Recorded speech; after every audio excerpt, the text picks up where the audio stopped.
Mr. Kalish, would you please take the roll? Carroll, Here. Murphy Lopez, Van Landuit, Seep, McKee, Brewer, Here. Luck, Manning, Gotchel, Glassbrenner, Rudersdorf, Here.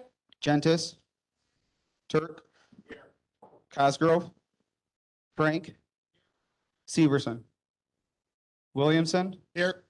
Cooey, Nelson. Here. Call, McGuire. 18 out of 21, you have a quorum. Thank you. And we do have a pastor here for the invocation tonight. Mr. Mike Renninger will lead us in an invocation. Thank you for having me. Just working. Let's pray. Lord, we call upon you because your favor upon our county. I pray that you'd release the treasures of heaven for us, that we would see prosperity and well-being and health. Lord, that you would give the county supervisors wisdom in making decisions. We pray, Lord, that you would cause us to grow, to be in favor and prosper in Jesus' name. Amen. And remain standing and I pledge allegiance to the flag of the States of America, to the republic which stands, one nation, under God, indivisible, liberty and justice for all. And you may be seated. And tonight we have a 25-point agenda. And I understand that item 14 is a scratch. So you can delete that from your agenda or your mind if you're looking on it virtually. And I'd like a motion to approve this agenda. Mr. Manning, Mr. McKee seconds. All those in favor signify by saying aye. Aye. Opposed? We have an agenda. The minutes of the February 15th meeting were published. And does anyone have a correction or addition or anything to do with those minutes? If not, I'll accept the motion to approve them.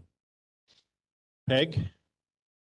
And seconded by McKee again. You're right there, Richard.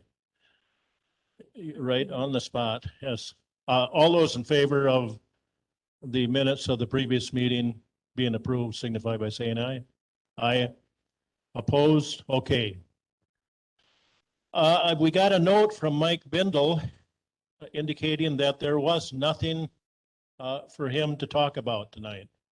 That would be petitions for zoning amendment and rezoning. And so that brings us very quickly down to item number 8, which is a resolution adopting the Richland County Strategic Plan. Mr. Kalish. This will be resolution number 22-19. Now therefore be it resolved by the Richland County Board of Supervisors that the Richland County Strategic Plan is a living document, is hereby adopted, and the strategic initiatives and work plan within are to be reflected in future planning, budgeting, and policy development. And be it further resolved that the strategic plan shall be made available at the administrator/county clerk office, and that a copy of the plan shall be published on the Richland County website. And be it further resolved that this resolution shall be effective upon its passage and publication. And this resolution is being offered to you by the Strategic Planning Committee. You've heard the resolution. What's your pleasure? Mr. Williamson makes the motion. We have a seconded by Mr. Carroll.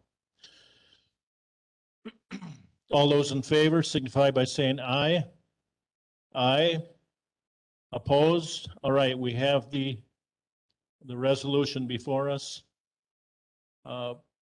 Did we just approve the resolution without discussion? I think we did. Well, we're going to discuss it. I'm sorry that I did that. I didn't mean to. I wasn't trying to ramrod something through here. Let's talk about it. And the chair of the committee, Ingrid Glassbrenner, is prepared to give us some highlights, if you would, please. Hi, okay. Yeah, so Chair Brewer asked if I would just share a few highlights from this, and I did want to talk a little bit about our process as well. Administrator Langrek has up the first chapter in the framework, which you can get in your iPads. And the first paragraph there really covers, what is the reason for why we're developing a strategic plan. It really serves as our county's guide for the next 2 to 3 years of what goals, priorities, initiatives we want to accomplish and how we're going to get there. This strategic plan, because we've transitioned and are continuing to transition to an administrator form of government, is very inward focused as we try to streamline and make this form of government become effective and efficient. So with that said, I also want to just emphasize, like it says in the resolution, that this is a living document, which means that there will be changes that are made as we go through this process and initiate the work plan portion of this. As far as our process that we took as a committee, if backing up to when this first started, if you guys remember, we started in January of 2021 with it being facilitated and guided by Troy from Southwest Wisconsin Regional Planning Commission, which I'm very thankful he's here tonight. Thank you. And I've asked him to jump in if he has anything to add. But we had those initial 4 meetings starting at the beginning of last year. And then after that, when the original draft came through, we wound up creating the strategic planning committee in July of last year in order to get this finalized. And since then, our committee has met a total of 12 times with meetings that have been 2 or more hours long. We've gone through every single line of this document, made many edits, solicited feedback and discussion from every department heads, individuals, committees, boards. We've asked certain individuals to even come and share. All of our meetings, of course, have been public. And we've discussed the feedback that we did get back at length, and those also helped shape some of the edits that we made as well. So I just wanted to emphasize our process and that we were really trying to be very thorough as we went through this document. Chapter 1 is just what it says. It's our framework. It really outlines, as what as a county are our priorities, what are our core values, mission and vision, etc. In chapter 2, we really get into more of what are our specific goals, as I mentioned, for the next 2 to 3 years, and then how do we get there? So it outlines some of the tactics and strategies that we can implement to get there. And then briefly, and as I said, I'm trying to keep this brief. If you guys have questions, we're happy to answer those after as well. So chapter 3 is capital facilities. I did want to make note in chapter 3, and Clint's Administrator Langrek has it pulled up right now. Right under that bulleted list, there's a paragraph there that really states that this is not intended, because this is a strategic plan, it's not intended to be a comprehensive plan or even a capital facilities plan. And so what we have in chapter 3 is not intended to be all-inclusive list. It does point out some of the upcoming things that we're going to be facing as a county, and it will help shape the capital facilities plan and the budget as we work through the 2023 budget, but it's not an all-inclusive list. So if you're wondering why there may be gaps in this section, that's why. The scope of a strategic plan does not include having this be all-inclusive. So the last portion of this would really be the work plan, which is an Excel spreadsheet that's in your folders. This is where I really consider this to be the meat of the plan. We've had a lot of, I think one of the big questions that we've gotten as feedback has been, this sounds like a great plan, or this may be good, but how is this going to be followed up on? And really, that was one of the reasons why our committee was formed. And for those that are on the committee, this is a really, the main objective was to make sure that this plan was something that can be followed through on, and how can we do that? And that's where the work plan comes in. I'm going to have Melissa speak on that in a little bit here too. But I just wanted to emphasize again, it's a living document. And We were welcoming throughout the whole process any feedback. If you guys have any specific questions or anything right now, we'd be happy to answer those as well. And Melissa, if you wanted to talk just a little bit about the work plan. No? Oh, there I am. Okay. So the work plan obviously is really the meat of the entire document because as she stated, the concern we hear over and over is that, well, yeah, they're great, but they sit on a shelf and nothing happens. And so this is how we're going to make sure that something happens.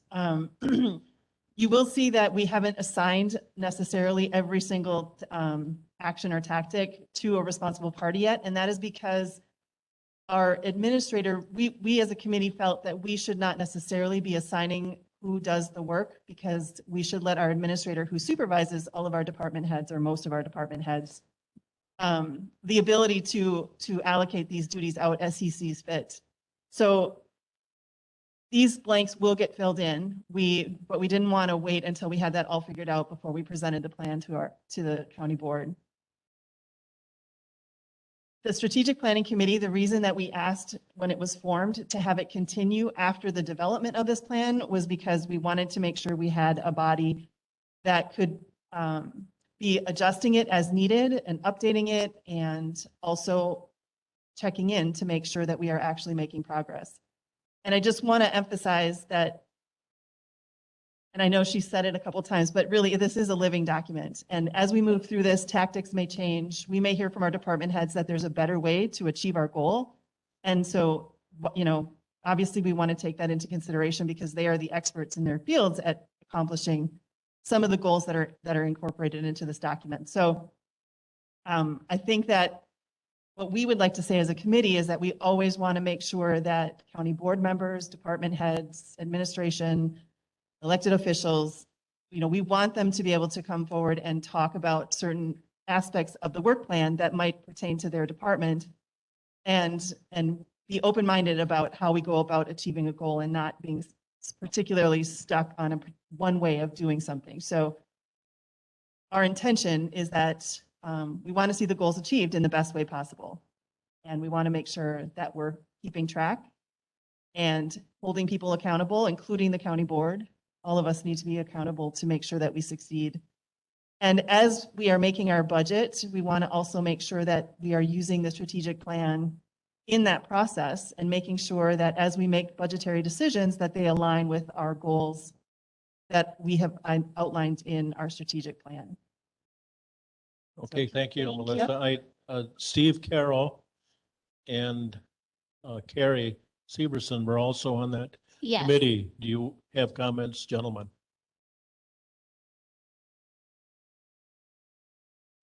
Steve Carroll here. I'll add that the other thing to consider is that this is not a comprehensive plan, but we see that going through a comprehensive plan process, hopefully in the near future, will widen the input. It'll widen the various aspects of the whole county in terms of land use planning, long range things that are more where we want the county as a whole to go and setting those kind of goals. Like they said, this strategic plan is more of a how can we as the county government function better.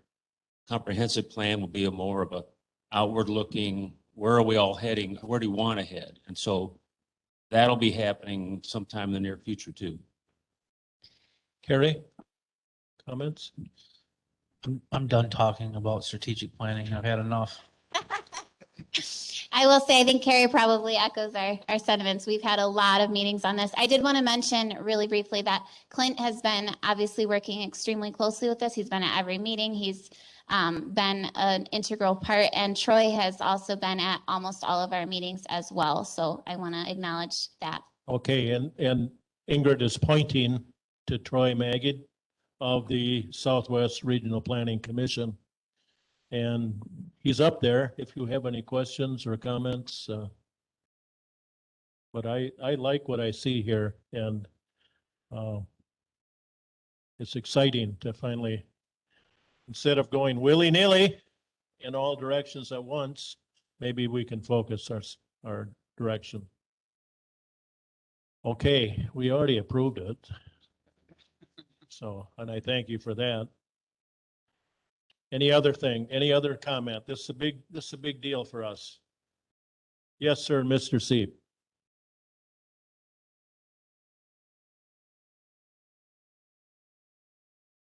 Well, they can, but the guy's not here, probably can't hear you.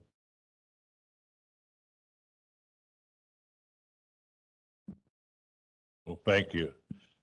I really, we should thank Ingrid and Melissa and all of the committee that worked so diligently on this plan. I think you did a great job. I appreciated very much the distinction that Steve made between a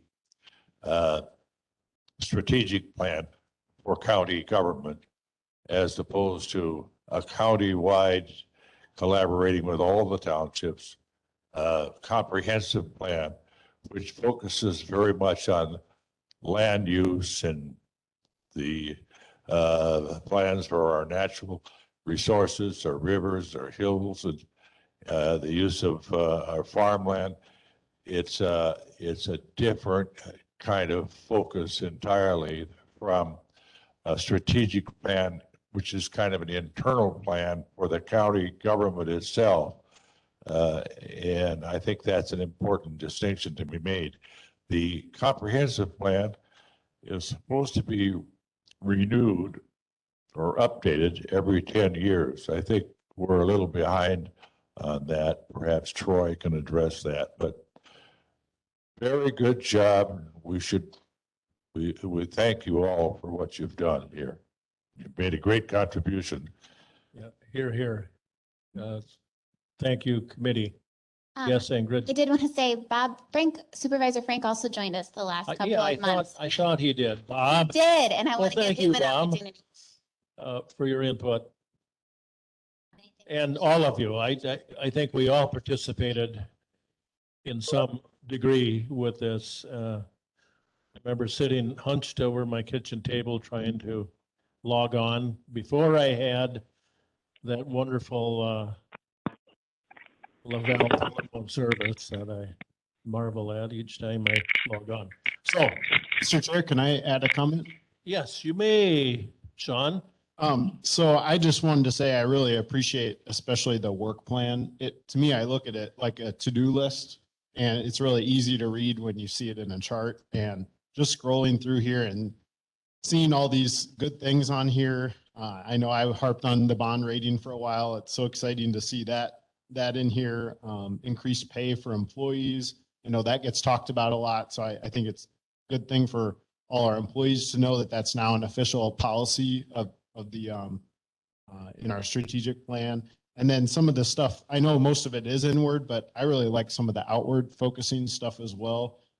Things about improving our housing, attracting residents and tourists, focusing on our outdoors. So there's just so much good stuff in here, and I'm really excited about it. Really appreciate all the work. Yep. Absolutely. Okay, so we now have a plan. Now it's up to us to plug into it, not forget it. Let's not have it sitting on the shelf gathering dust. Okay. We have approved that. So we will go down to number 9, a resolution establishing the salaries for the sheriff, clerk of circuit court, and coroner. Mr. Kalish. This will be resolution number 22-20. Now therefore be it resolved by the Richland County Board of Supervisors that the following annual salaries are hereby established for the office of sheriff, clerk of circuit court, and the coroner for the terms of those offices, which are to start in January of 2023. For the sheriff for 2023, a 7% increase over the 2022 salary of $79,437.38. In 2024, a 7% increase over the 2023 salary.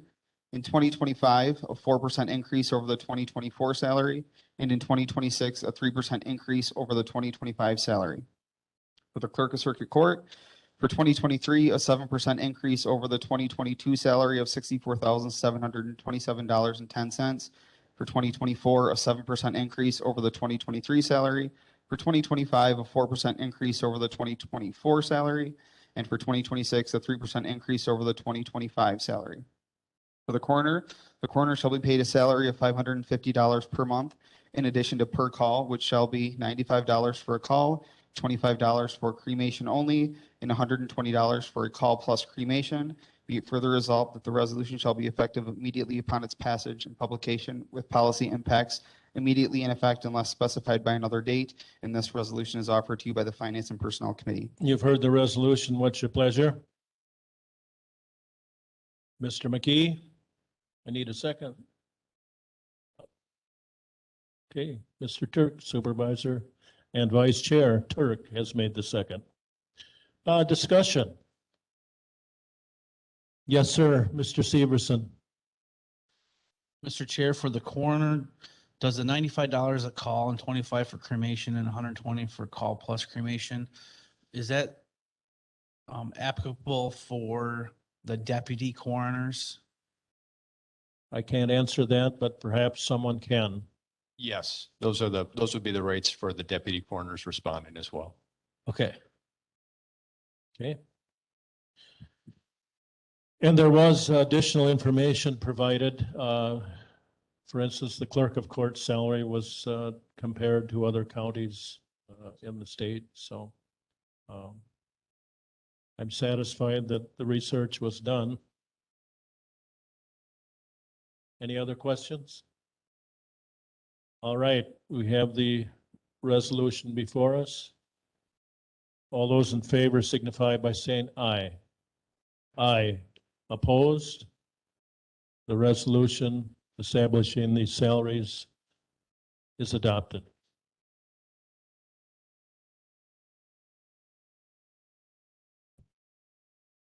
Number 10, a resolution approving a project consisting of constructing sand and salt shed for Richland County Highway Department.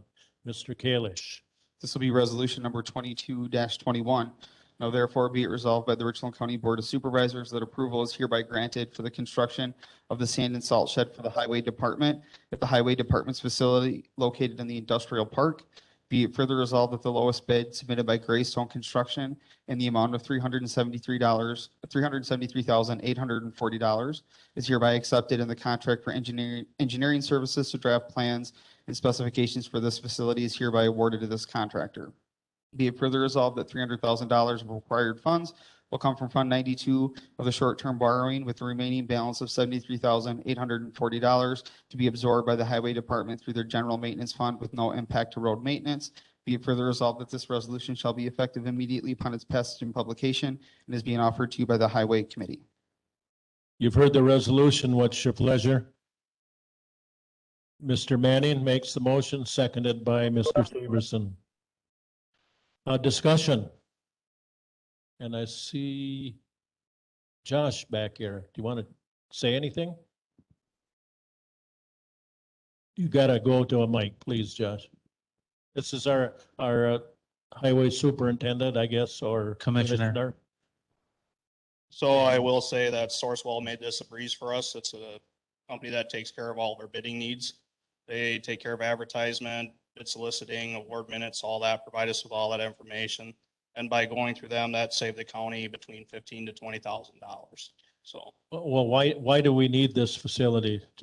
we need this facility to protect our sand pile. We roughly put up about 12,000 yards of sand every year, and it's exposed in the elements right now with salt that possibly leach out into wells, and we lose efficiency of that sand with it sitting Right. outside.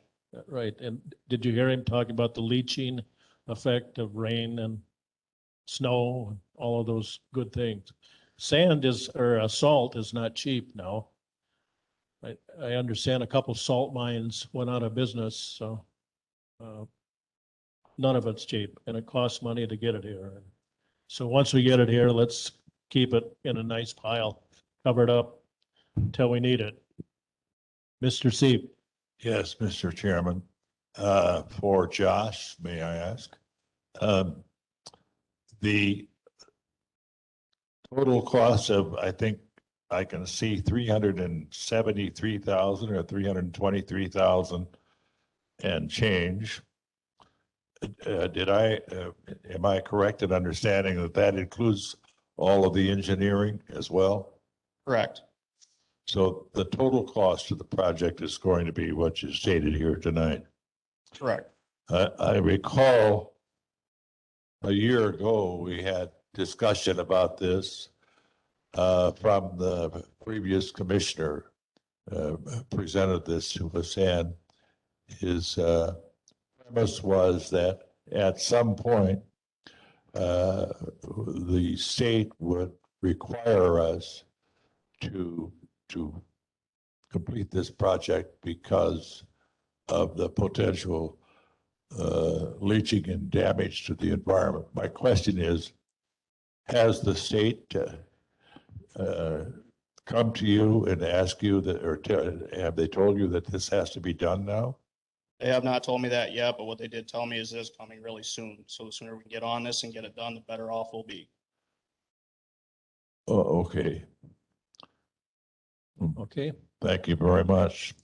Mr. Frank, Thank you. Is there an existing structure for this now? And is this an additional one or what's the structure out there that looks like? There is no structure for it right now. There's nothing in place. It's just an exposed pile on asphalt. That's just sitting on an asphalt base right now. All right, thank you. Supervisor Severson. I believe that there is a sand shed that just has sand, correct? No. In there? No? No, the only shed we have at our facility, we actually have 3 sheds throughout the county and they hold salt and nothing but salt. Okay, yeah. So that one was a salt shed that's out there. So So this is the mixing the, mixture when yep, you this mix is it mixing the together. salt with the sand. Uh-huh. And then pretty soon, I think the DNR is going to come along and going to start requiring it if we already haven't already. The other issue here is that the city of Richland Center has a well that is right across the street from that sand pile. And if there is any contamination and it could be linked to us as a county, you know, having that, then I think we might hold some liability there.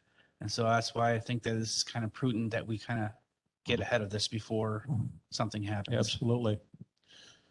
Yes, Steve Carroll. Yeah, I was wondering what the highway department normally does with contracts like this for contingency in case there's any contract growth. I'll throw that back to Josh. Maybe he has the answer. If you're asking like any warranty issues, any structure failures, that falls back onto the contractor, which is Greystone.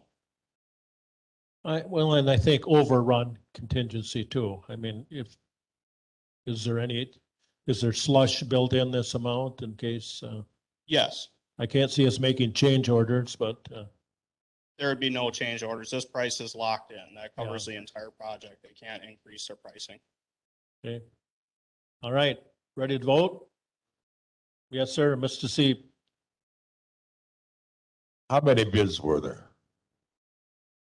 Through Sourcewell, we acquired the 1 bid through Greystone, which is the one company that actually offered this design, but we also talked to Structures Unlimited, Clearspan, and also Farm Tech. But only one company submitted the bid? Yes, because that is the one company that offers the one design we could go with. I see. Thank you. Mr. Severson. I don't think I was present at this meeting where this was decided. I was on vacation in February, I assume. Not sure, or I was absent So due to a fire call. I wasn't able to make it, one of those two. This is not going to be like a wooden structure, correct? This is like a no, this is a, poly, steel poly with concrete block. I believe, correct. right? This is a hoop style building built out of poly material and a steel frame. And then concrete T-walls that encompass the entire sand pile. Okay. If any- Mr. Manning, speak into the mic, please. If anything over, what is it, 5% or 10% is required to be covered, correct? Correct. Yeah. So right now we're running a thin line on exactly how much salt we put on it, on the sand. And if we exceed that and it's found to be exceeded that and not covered, we also can be liable. Okay, thank you. Sounds like a good thing. Good thing that we actually planned ahead and included us in our borrowing budget, so Uh, I think we're ready to vote. All those in favor signify by saying aye. Aye. Opposed? The resolution is adopted. We have a shed. Wonderful.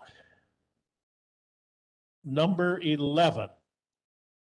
A resolution to enter into an agreement with Laval Telephone Co-op for the expansion of high-speed internet fiber. Mr. Kalish. This will be resolution number 22-22. And Mr. Chair, if you're okay with me refraining from reading this entire agreement, I can maybe let Clint summarize that and let you all know that this resolution is being offered to you by the Finance and Personnel Committee, if that's okay. Oh, well, thank you, Mr. Kalish. I'm going to throw it over then to Administrator Langreck.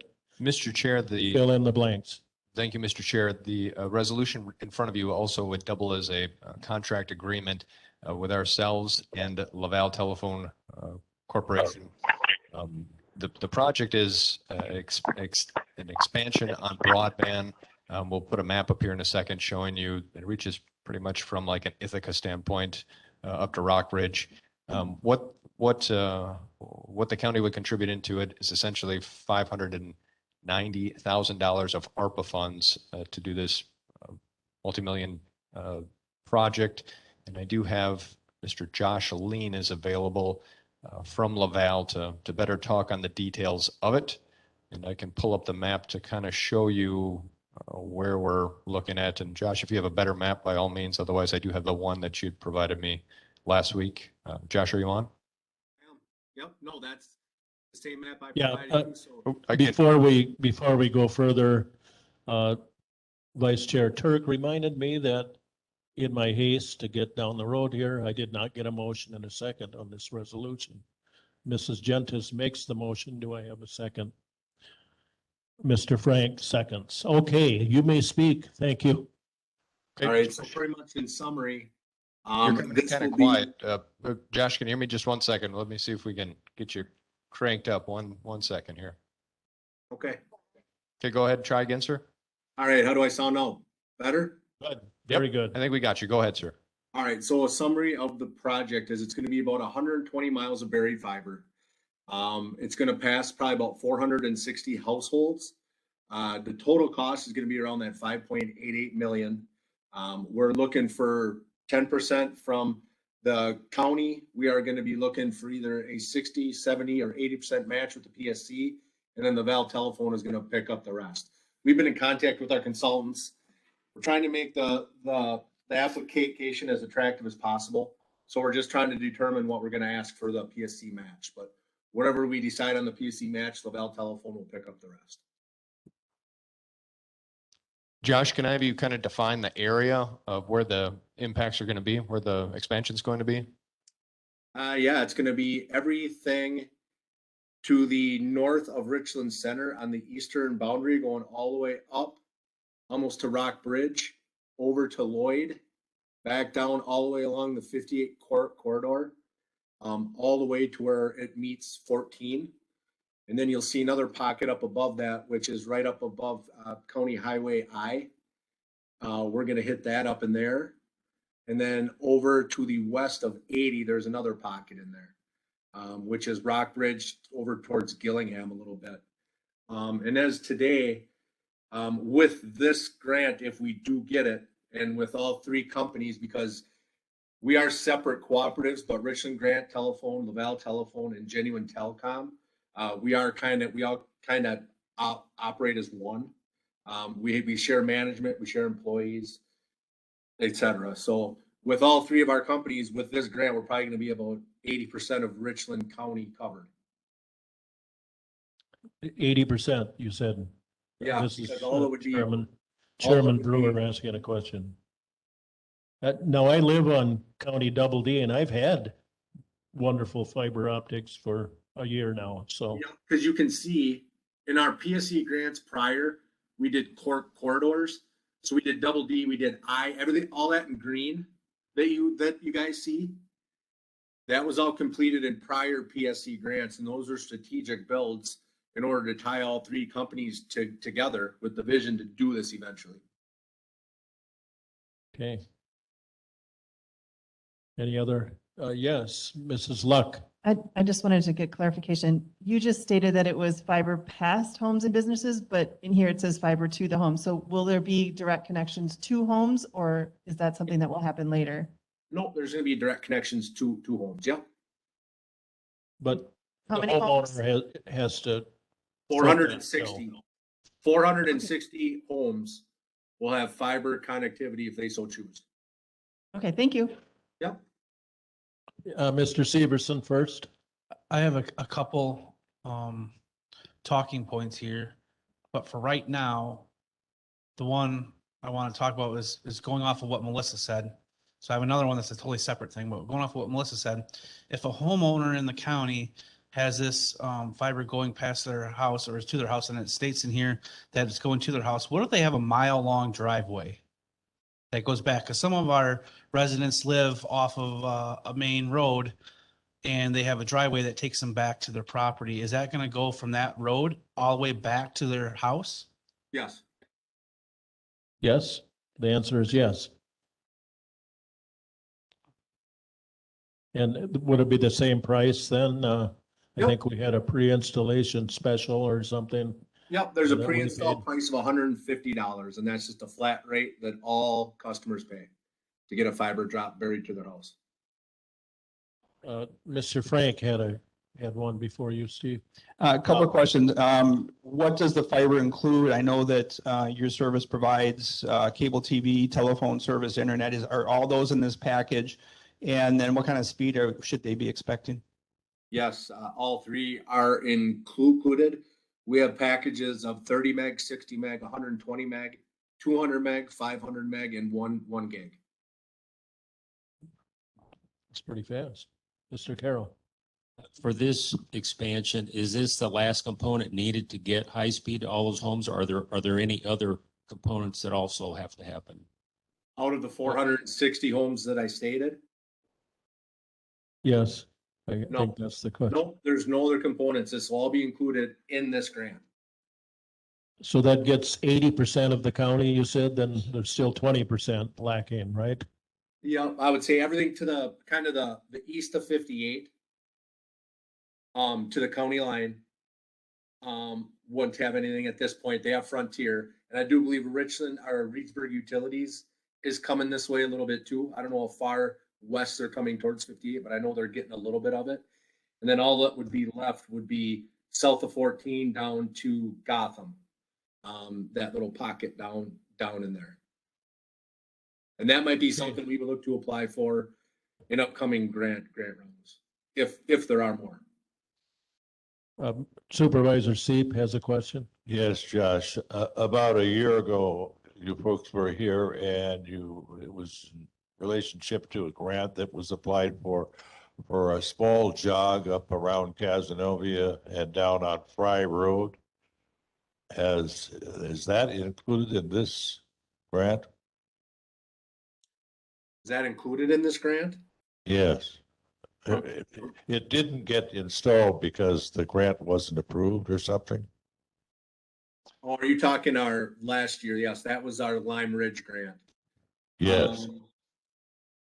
And it came over into the town of West Curtis and down into 58. Yes, you'll see. Is that to the west of 58? I'm not familiar where Fry Road is. I really can't answer your question. Is it? It's west of 58, about a half a mile, and then it proceeds south about a mile or two. And connects with Double D or I or? It ends up on Concord Road and then proceeds to 58. And you were a year ago, you had a plan to install fiber optic there, and I just wondered if that's being cleaned up. Yes, that should be included in this grant project. Yes. It is? Yep, that should be included in this. If it's west of 58, then yes. Okay. Thank you. Okay, any other, Carrie, you had one more point you wanted to make, I think. Supervisor Severson again. Thank you, Mr. Chair. I would like to inform the county board that Richland County does have a need for fiber for our own buildings and our own infrastructure. and we currently are leasing fiber, I think at 1,500 a month. And I wish that there could be some consideration given if we're giving this out, that we get some type of a need for us as far as installation where we could have fiber, and especially if we're looking at installing a new radio tower for public safety, that fiber be brought to those towers for public safety to not only serve our constituents, but the citizens that Lavelle Telephone serves, to help them out in an emergency. Thank you. And I'm going to refer to Administrator Langrick to comment on that. Fair questions. I did talk with Josh yesterday in regards to different exchanges of how they might be able to help us out in our partnerships to serve the community. I did talk in regards to the ability for us to have free connectivity to our buildings, and it was understood that that isn't something that they're kind of willing to agree on that. The exchange, though, that they are willing to agree on is a proposal that I believe Supervisor Turk is willing to make, which would kind of put us in a partnership and understanding that if we get our radio tower project together, that they will help us support those infrastructure pieces. And I'll yield the floor to Supervisor Turk. Thank you. Supervisor Turk. Based on conversations Clint has had with Lavelle Telephone Co-op, we've got a suggested amendment to this resolution. And so I would move to make an amendment to add an additional whereas prior to the now therefore be it resolved section. Whereas Lavelle Telephone Cooperative LTC is committed to providing fiber connection, connectivity, and tower space in support of Richland County emergency radio infrastructure when such infrastructure is located in the vicinity of LTC's fiber network or existing LTC towers. Second, Supervisor Severson seconds. Supervisor Severson seconds. Motion by Turk. Okay, we have an amendment. And any discussion on the amendment? Okay, let's vote on the amendment. Yes, Mr. Severson. Is Attorney Wendell okay with that wording?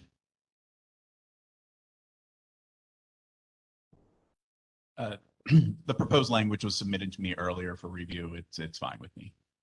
Okay. All right, so we do have an amendment to the, I have a question. I'm not against it, but exactly why are we, because we want our infrastructure, but is that going to have a problem with getting the grant? I just don't. Mrs. Gentis is questioning the amendment, wondering if that's could complicate the grant application. No, I don't think it's gonna complicate the application at all. If anything, it might give us some point, seeing as how we're gonna provide fiber connectivity to emergency services.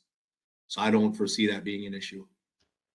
I am quite relieved to see this language added because I've often wondered why we can't lean on our so-called utilities. That's what these are.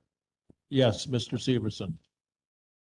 Mr. Chair, I would be curious to hear what our MIS department would think of our amendment to this, if that would be a doable amendment, I guess.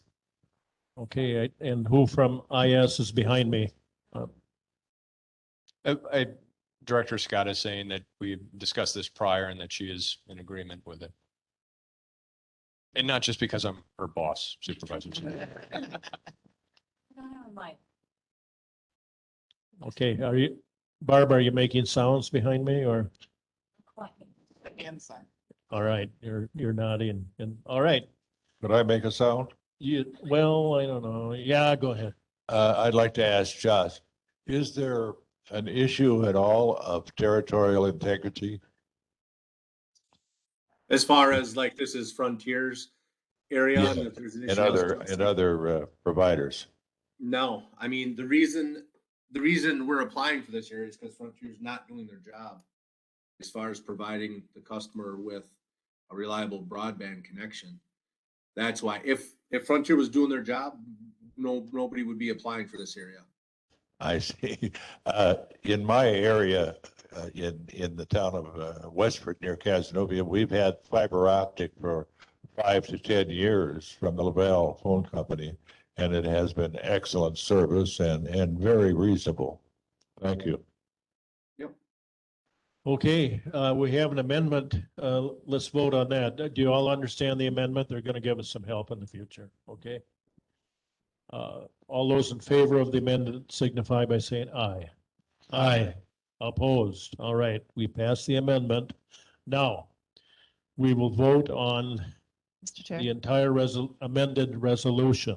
I have a question before you do that. Yes, Mrs. Luck. So if we spend this 590,000 out of the ARPA funds designated for infrastructure, what does that leave left in that pot of money? Are we essentially spending it all on this one? Mr. Langrick. It's a great question, Mr. Chair. Let me pull up my my peak document. Gave here us one a second. chart, a flow chart on this. Okay, I'm going to pull this up on the screen. Just give me a second here. And so this is a document that we look at with finance and personnel. It's tracking our ARPA expenditures, what we have appropriated kind of for each category of ARPA funds, where we've designated it, what we've currently spent on it, and existing balance. Back when our ARPA funds were first kind of received, and working with finance and personnel, out of the $3.3 million or so that we're going to receive in total, we initially allocated 10% of that, or $335,000, towards public health, another 10% towards negative economic impacts underneath the subcategory of child care and education grants. I'm sorry, if you're looking for this in your folders, you're not going to find it. It's actually in a finance and personnel meeting in March. So, and then premium pay for essential workers, another 10%. Water, sewer, broadband infrastructure, 700 or 670%, and then we designated half of it, or 50%, for public sector lost revenues. According to formula released through Department of Treasury, Richland County can designate the entire $3.3 million towards lost revenues, thereby kind of making it maximum flexibility. The only limitations would be on it is that you can't put it specifically as like a pension type of a contribution for employees, and you can't use it to reduce your operational levies, as the two things. So with this being in place, initially we did set a 10% for water, sewer, and broadband infrastructure. Underneath this being the intentions of our federal legislators, of a main purpose of taking these federal funds and distributing them out to local governments. We currently have 8,000 that we've agreed to with a broadband expansion survey with UW Extension. We have about 130,000 that's kind of queued and earmarked for the drainage ditch project to cover our local share for that $10 million project. And then that leaves us with roughly 400 and what's the math there? About 430,000. So this puts us a little bit over that piece of pie that we initially carved out specifically for broadband. It would have to fall into either cutting into the public sector lost revenue pie, or into one of the other two pies up there, with the exception of the child care and education grant, because we have distributed that out through a grant program. So it is appropriate in context of what the federal government meant these funds to be used for. It is appropriate in context of what my marching orders from this last session as a strategic priority is trying to help with the broadband across the county. But I will say, and not to be pessimistic or a devil's advocate, but as we approach the budget process, and as we try to plan out our next couple of years of budgets, knowing that we're approaching the next year already with about $1 million gap, if we're doing things status quo, that is, it's 590,000 less dollars of operational plug that we're going to have as we approach budgets. Does that answer your question, Supervisor Luck? Thank you. Yeah, I mean, because LEJC obviously has been talking extensively about our radio tower project and the borrowing that is potentially going to happen for that. And so we did have a discussion about using some ARPA funds to offset that, so we wouldn't have as much of a tax impact. But broadband, we agree that broadband is also important. I guess what I want to mention is that if this grant does not get funded, that there may be some potential for us to utilize some of this monies towards the radio tower project, which is also highly critical infrastructure. I just wanted to make everyone aware that was our discussions. Melissa, I'll ask a question. How much are we looking at for the tower project? We don't know for sure. I will know more tomorrow. It was But more it than was 1 million. estimated to be 7.2 million, 7.8 million. So it's going to be probably at least that, if not more. Before the price of gasoline went up, so everything's gonna cost more. All right, are we ready to vote on this? It seems to me that broadband expansion is right up our strategic planning alley. I mean, this is what we want for the county. It's going to make our county a more attractive place to live in and work in and prosper in. So seems like a natural. I hate, putting all our eggs in one basket if we're talking about ARPA dollars, but this is what it was tended to do. So I'm comfortable voting for it. All those in favor signify by saying aye. Aye. Opposed? Okay, we have approved the resolution. Thank you. So go get that grant, Josh. I'm gonna try. Thank you, All guys. right. You Talk bet. with you tomorrow, Josh. Thank you. Thank Yep. you. Takes us down to number 12, resolution from Richland Economic Development Board regarding changes to the Richland Economic Development Structural Document. Mr. Kalish. This will be resolution number 22-23. Now therefore be it resolved by the Richland County Board of Supervisors that they authorize the board to adopt the structural document and replace the economic development agreement and its amendments. Be it further resolved that this resolution shall be effective immediately upon its passage and publication and is being offered to you by the Richland Economic Development Board. You've heard the resolution. What's your pleasure? Mr. Severson makes the motion. Do we have a second? Yes, Chad Cosgrove seconds. Discussion. Yes, sir, Mr. McKee. Yes, I have some concerns with this. My understanding is that the majority of the funding comes from the county and the city, which is taxpayers' dollars. Yes. Yet there's very little representation or accountability to the county. I'd like to propose that the structure be made up of 3 members appointed by the county board, one of which be a county board member or designee, and 3 members appointed by the city of Richland Center, one being a council member or designee, and then the other 3 be appointed by the 6 board members. I think this gives us accountability to the taxpayers of the county. Right now, I don't see that accountability. Well, that would change the fundamental makeup of the red board, certainly. And that, right now, the intent of the red board, and I'm simply laying this out for discussion, is we have selected members from select areas. For instance, the finance area, for instance, the retail area, and the thought process going into this 2 years ago when we hastily put together a document and now it's here to be revised, was that you get the folks that are, and they're probably community members. They might not be, but they probably are,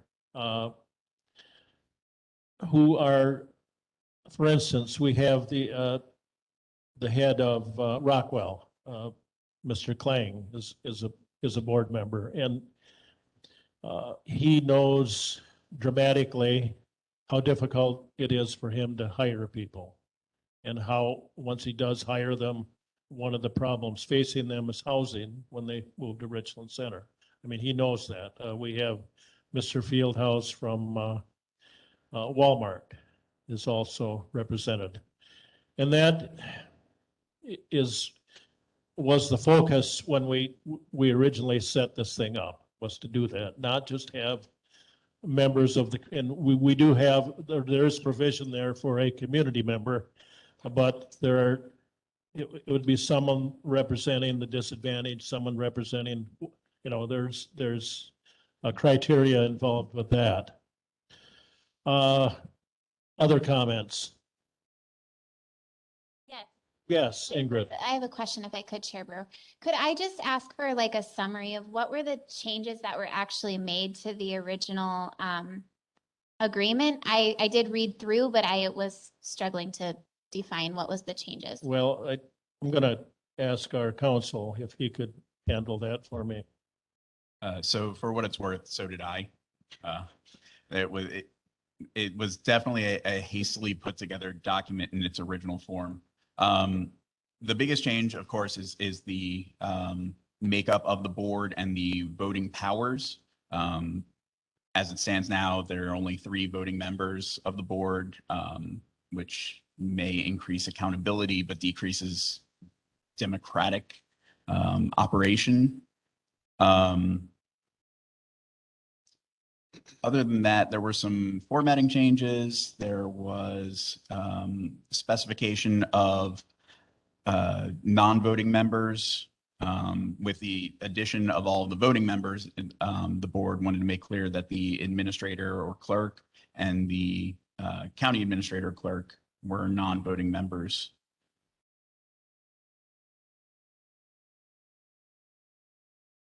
Those would be the major changes. Well, the major change was making all of the board members voting members. And as we had these people coming to meetings and they were part of the process, but not the final process. Yes, Mrs. Rudersdorf. Sorry.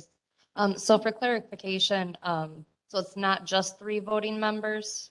I mean, Mike, you and Todd? No, we're expanding it to all So members. all members will would be have a voting vote. members now? Except for the administrator Except- designee of the Okay. 2 municipalities. Great, all right, thank you. And I do want to point out just quickly, there are 2 mechanisms for oversight and accountability that are not inherent to the document necessarily. The first is the county board's ability to remove the economic development director. He is, or she in the future, is counted according to this document as a Richland County employee, and as such can be terminated by either Administrator Langrick or the action of the board. Additionally, the board created this board. The board can end it. So if they feel that the money is being mismanaged or if the red board no longer contributes, this board can vote to dissolve it. And that mechanism is inherent in this document as well. Mr. Carroll? I'm looking at the economic development agreement, starts down on about page 9 of the PDF. And I don't know whether the thing was put together a little quickly or what, but I see item 2, item 4. I see numbers skipping There's around. 2 separate documents here. The ones marked original is the original, as that is what stands currently. Okay. Everything from that page, looks like page 7 ends with severability, section I. That is the revised document. So that's how we can see what changed. Yeah. Comparing the 2. Compare the 2, right. Right. Thank you. I'll come back to you, Richard, but I want to get Melissa's comment. I just have a question. So we've seen this revised version of this once before, and we had a lengthy discussion about what we thought. Is there any changes to this new document based on those conversations we had last time? It didn't look like it to me. It looked like it was the same document, but I'm not 100% sure. Well, I don't know. There were several changes that were made. There was another meeting that was held. Actually, if you look closely, there are 2 points where you can see I inserted comments as I was revising things that somehow carried over as artifacts. let me see if I can remember off the top of my I head. see one at Village and Town. Yep. Yeah. So directly below that, for example, the addition of forestry to the commerce section was one of the changes that was made. The definition of Richland Center and Richland County as the parties in the very first paragraph was one of the changes that was made. The addition of designees for the mayor and board chair. Specification of the number of members required to remove a member of the board. And completely taking out the job description of the economic development director, which should not have been attached here. So just to ask very specifically, we had a long conversation about who was going to confirm the members. What was the conclusion of, it looks to me like the red board must have decided not to make any changes to that. Is that Right. correct? That basically is correct. The red Okay, board thank you. I went just through wanted some clarification what we're talking about here. Right. Comments? Yes, Richard, back to you. How does the city feel about the makeup board? Well, I can't speak for the city. I had don't heard know. they weren't real happy with it. That's just what I heard. Well, and that may be, I don't know. I think if I had my way, which I don't necessarily get, we'd go with the revised document. I think you have to depend on your elected representative, which would be the board chair, for that representation. And from the city side, you depend on the mayor to make he's representing the citizens of Richland Center. And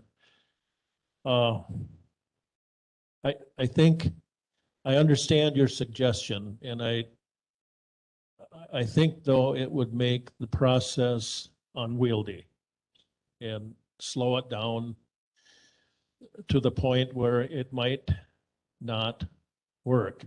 And the criticism back to me would be, well, for God's sakes, it's been working with this horrible document you had, so why wouldn't it work? I'd like a shot at the revised document, but did you ever make an official amendment, Richard? Okay. Mrs. Gentis.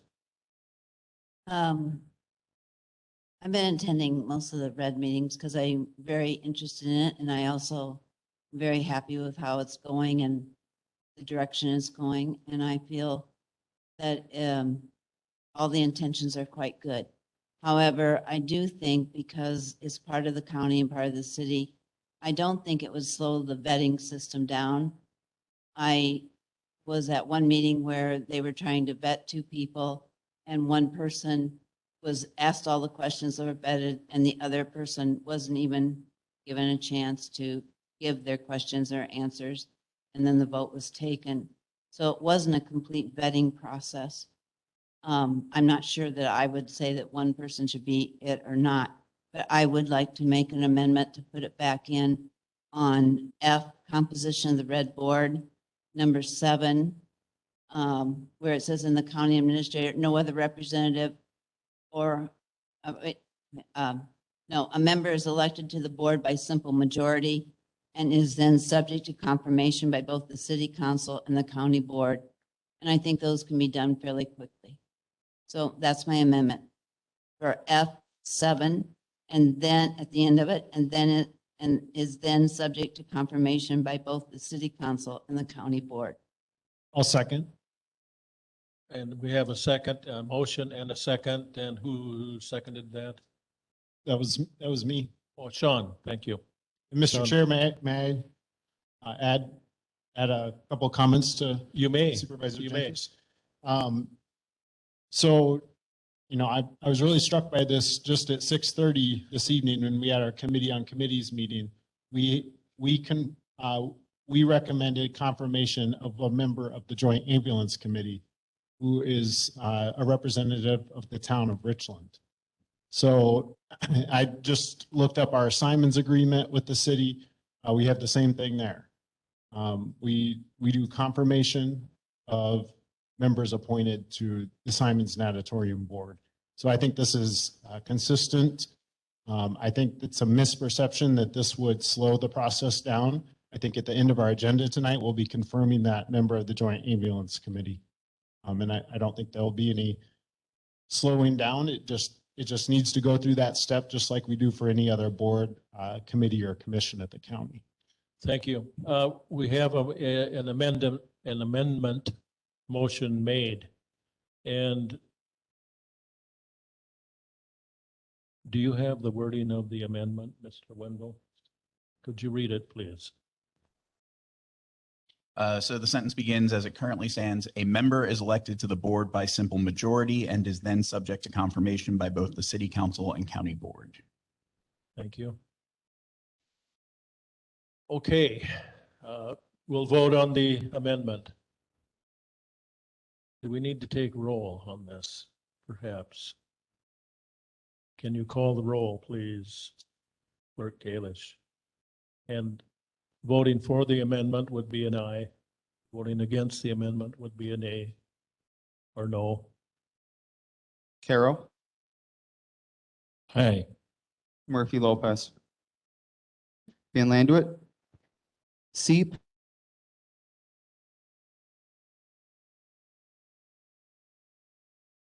McKee, Brewer, I'm going to vote no.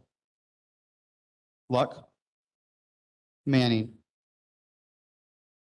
Gotchel, Glassbrenner, Rudersdorf, Yes. Aye. Gentis, Aye. Turk, No. Cosgrove, Frank, Severson, No. Williamson, Cooey, Nelson, No. Paul, McGuire,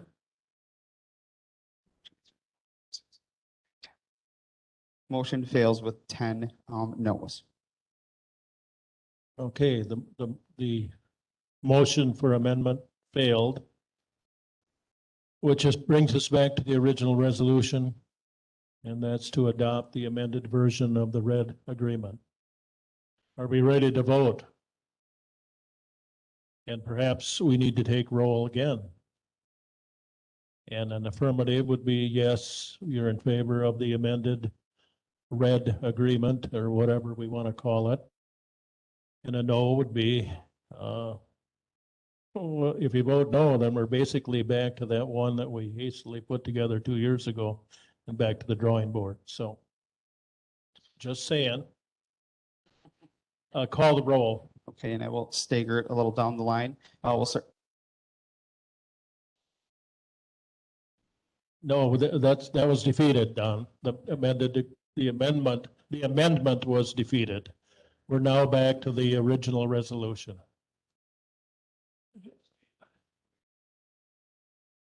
Well, amended from the original 2-year-old agreement, and I'm sorry that I revised, yeah, better word. Thank you, Councilor Wendell. Revised. Okay. All right, call the roll, please. Manning, Gotchel, Glassbrenner, Rudersdorf, Gentis, No. Turk, Yes. Cosgrove, Frank, Severson, Yes.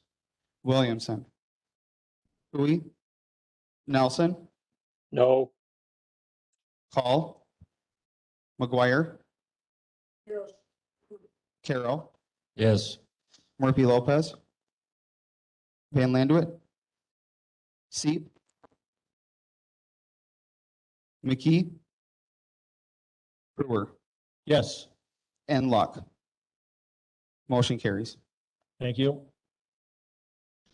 Thank you. I appreciate this discussion, and I promise to represent all the citizens of the county.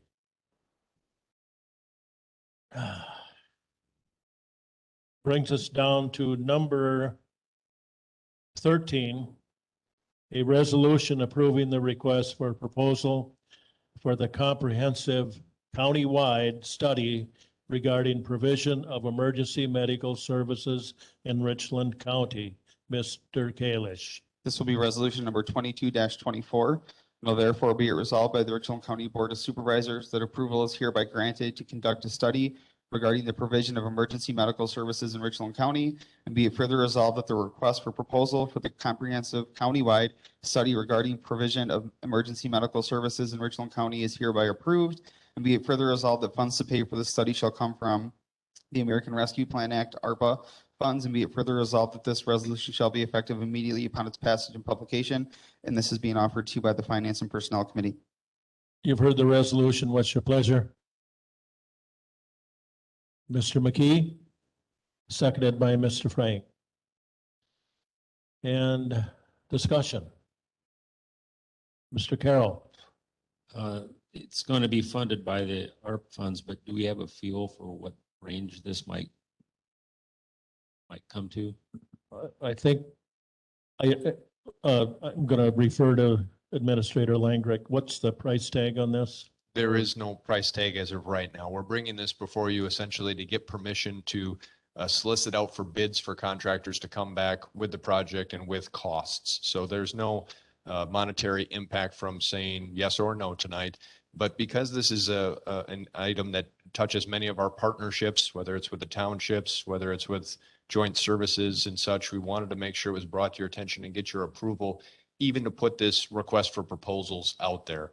And if there's further questions on the intentions of it, or what the scope is, or the main points of the scoping document, we do have Director Gudgeon here as well that can kind of help shape the answers of the intentions with the document. Do you wish to grab a microphone, Mr. Gudgeon?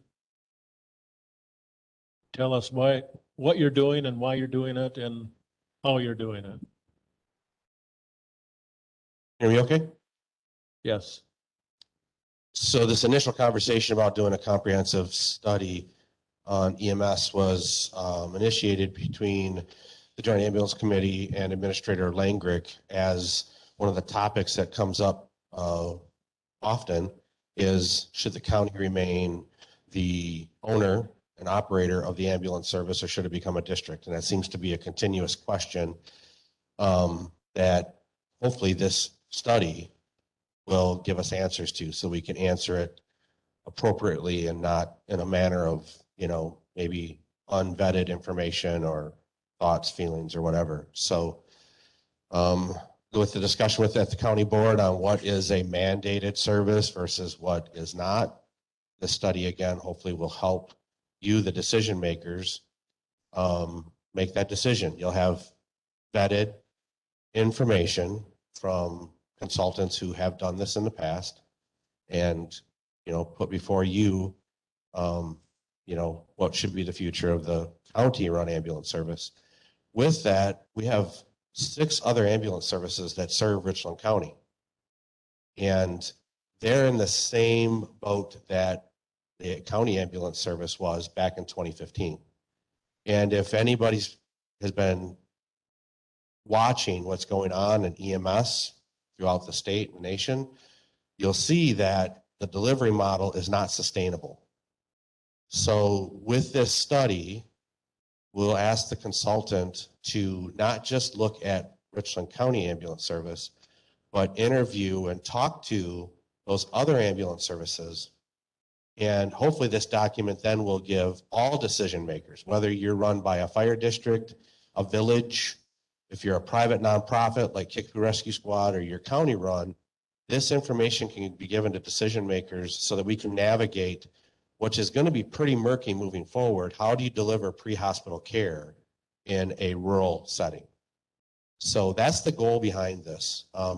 It's certainly not to take anybody's territory over. It's a tool, a way to get information into the decision makers' hands, and a way to bring us service directors, all 7 of us together, to see how can we do things more efficient. Is there a more efficient way? We're all looking for the same 2 things, people and money. Richland County's population is declining, and our tax base can't handle a whole lot more of a burden.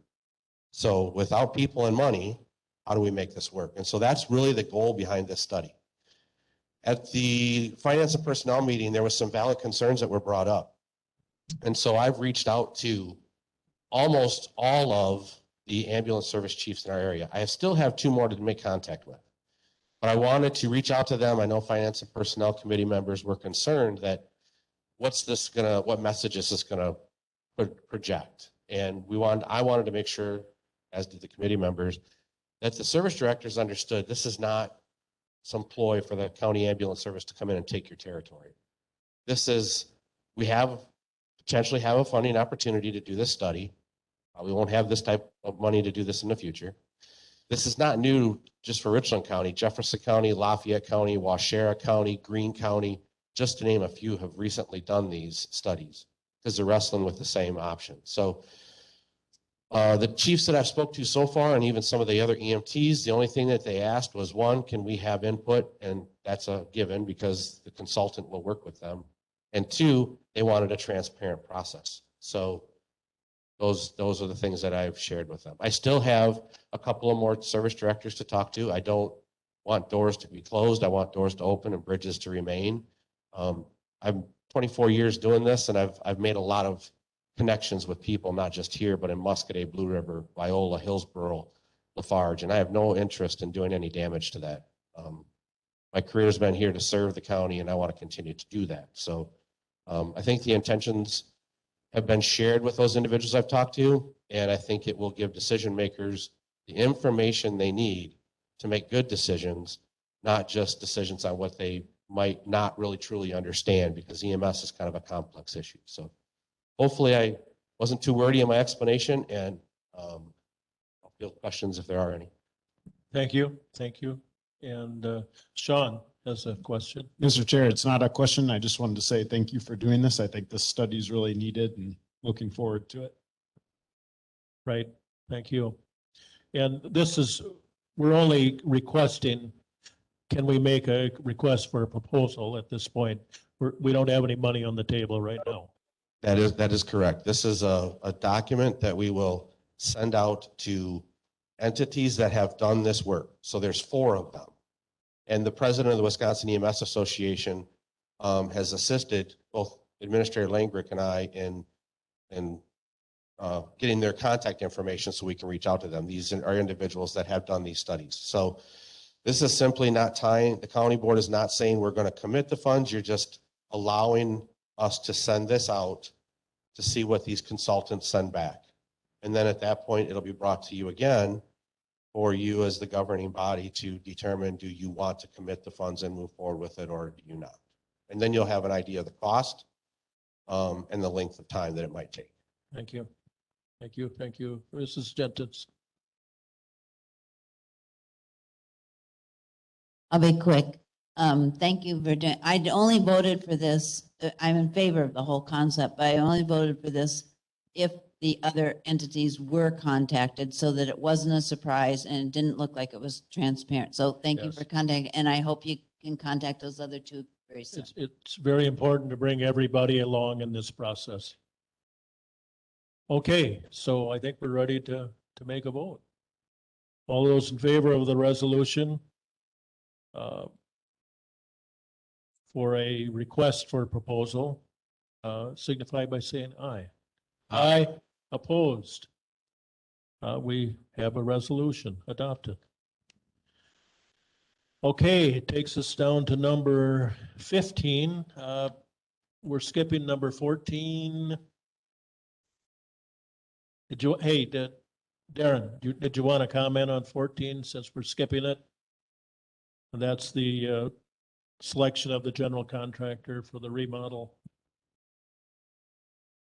And as I understand, you just opened bids, so you're really not ready to ask us for anything. Yeah, that's correct. The only process we've done right now is open the bids and review them. There's been no action for or against them.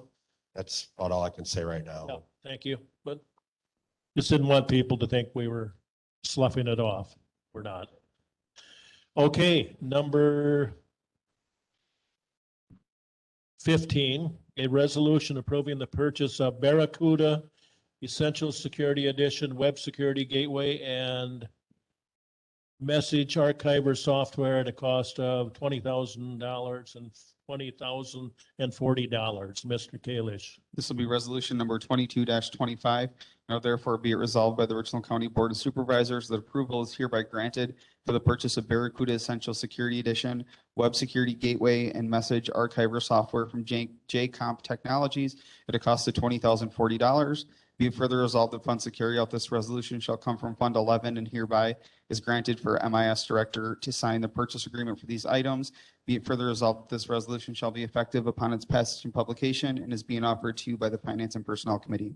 You've heard Mr. Van Landijk makes the motion. Do I have a second? Mrs. Call, seconds. Comments? Background? Behind me, anyone? Administrator Langrick? This is our first one we implemented out there. This is our web filter that we all grumbled about when we first got it, but it's helping us catch malware that's coming in. It's doing its job. We still have the people factor and the behavior factors that we have to iron out with it, is we did have an attack through a malicious, what do we call them, actors, posing as one of our own people here. But this is trying to help reduce our susceptibility to malware, to phishing scams. Absolutely. Okay, it's too bad we have to spend this money for something like this, but it is absolutely necessary at this juncture. Can I soapbox? I haven't soapboxed yet tonight. Go ahead. Mr. Chair. Okay, so interesting point that I'm bringing up to your Wisconsin Counties Association is when you look at government, we kind of see the three big pillars, and you've heard me say this before on government is first and foremost defense against other impacting threats, and then a policing force, and then having a tax system in place to fund those two things as your pillar of government. Now, from our perspective, most of our foreign attacks, we've been reliant on our federal tax dollars going off, and we have a big military infrastructure to protect us, and then a little bit at a state with a militia. It's interesting in how the dynamics are changing now, and we're having to use a lot of local tax-based dollars and operations to protect ourselves from foreign threats. Now, it's not just all foreign. We could have people right here in Richland Center trying to scam us and hit us. But it's an interesting thing now that we're having to kind of fund that mechanism of a pillar of government in defending ourselves. So I'm hoping to kind of bring that to the Counties Association's attention to try to get, is it a lobbying kind of an action, and get the state to kind of recognize that too, that the battlefront and the national security is really kind of changing platforms, and a lot of those expenses are falling on us locally now. Thank you. Yes, thank you. All right. You've heard the resolution. We've got a motion and a second. All those in favor of spending this money signify by saying aye. Aye. Opposed? We have a resolution adopted. Number 16, a resolution to hire judges for all fair-related activities as independent contractors with a new pay structure. Mr. Kalish. This will be resolution number 22-26. Now therefore be it resolved, all current Richland County Fair judge positions will be terminated as of March 15th, 2022 and reorganized into independent contractor positions, and that future fair judges will need to complete a W-9 with the county clerk's office to be considered an independent contractor for compensation purposes. Now therefore be it resolved by the Richland County Board of Supervisors that the proposed changes are hereby approved, and be it further resolved that this resolution shall be effective immediately upon its passage and publication, and this resolution is being offered to you by the Finance and Personnel Committee. Thank you. You've heard the resolution. What's your pleasure? Mr. Frank makes the motion. Seconded by Mr. Severson. And discussion is, Carla Doudna, are you on the line at all? I am on the line, Mr. Chair. Well, thank you. Could you want to make a comment about this? I just think that it's important that we move forward with this, and it will help us staff our judges that we need for our off-fair events and our fair events. And I think it would be a good step forward for the county to do so. Thank you. Mr. Carroll. Admit ignorance here. I'm just wondering what problem we're solving. Why do we need to do this? Okay, is there a Well, problem and how are we solving it? Go ahead, Mrs. Dowd. Sure, ahead. yeah. So the problem that we've had over the last 6 years is trying to staff the judges because we currently pay them as county employees. So even though they're not truly county employees, they don't go through the full steps that a regular employee would. Um, but so we collect their driver's license, their social security card, or their passport, and a lot of people have issues with that when they're only providing 1 day of work service per year and then having to submit, then they're sent a W-2 at the end of the year. So this would kind of alleviate all of that. It would alleviate a lot of paperwork on my end, along with Tammy, so that we don't have to set up individual personnel files for each of them. Simplifies things. Yes. Okay, I think you know why we're doing it. All those in favor signify by saying aye. Aye, oppose. The resolution is adopted. Thank you, Carla. Number 17, a resolution relating to obtaining a state grant for a reroute of a state snowmobile trail. Mr. Kalish. This will be resolution number 22-27. Now therefore be it resolved by the Richland County Board of Supervisors that approval is hereby granted for the County Parks Commission to apply for and accept a $70,000 grant from the DNR's County Snowmobile Trail Aids Program for the purpose of rerouting the state snowmobile trail between Boaz and Blue River. Be it further resolved that the county conservationist, Ms. Kathy Cooper, is hereby authorized to sign on behalf of the county such documents as necessary to carry out this resolution. And be it further resolved that this resolution shall be effective immediately upon its passage and publication and is being offered to you by the county board members of the Parks Commission. You've heard the resolution. What's your pleasure? Mr. Manning? And seconded by Mrs. Rudersdorf. And Kathy Cooper's lurking back there. She wants to answer questions if you have any. These are, this is the time of year that we have all the snowmobile grants are due and our. All we need is snow, really, right? That's right. But Mr.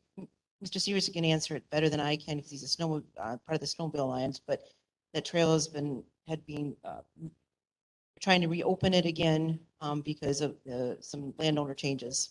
That's always the problem here. We have a lot of private landowners.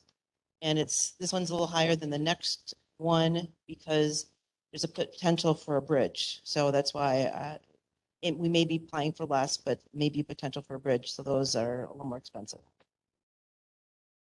Okay. Mr. Seep.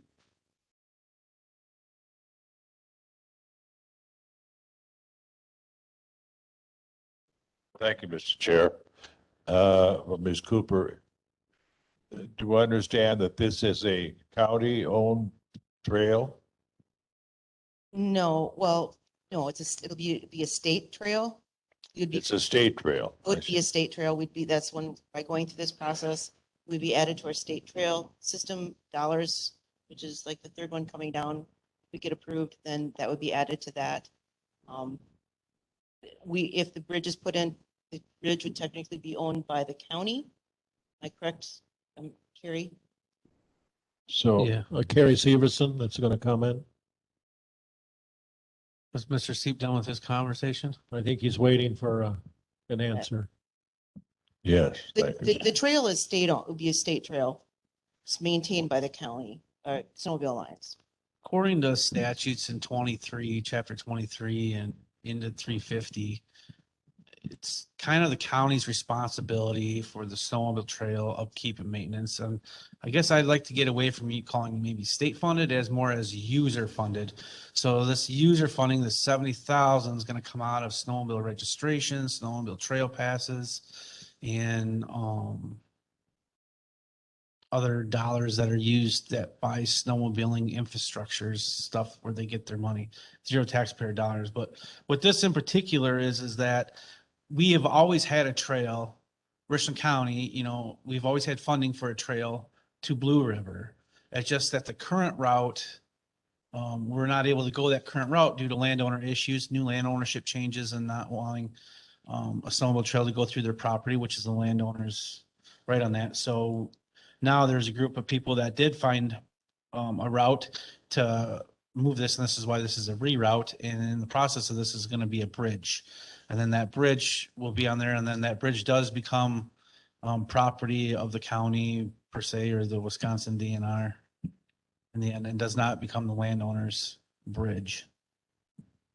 Thank you. May I ask then, is this trail still going through some private landowner's property? Yes. I see. It's a little confusing. Okay, then we are dealing with agenda item 17 here, but I think 18 and 19 are all related. So if you have questions on any of these, ask them now while Mrs. Cooper is here, standing there, ready to answer. Yes, Mr. McGuire. Yeah, I don't understand, I'm not a snowmobiler, but I don't understand, we can serve usable farmland here or just a bridge that makes it easier route for the snowmobiler? So what's the reason for it? Well, I'll defer to Supervisor Severson. Who is a snowmobiler?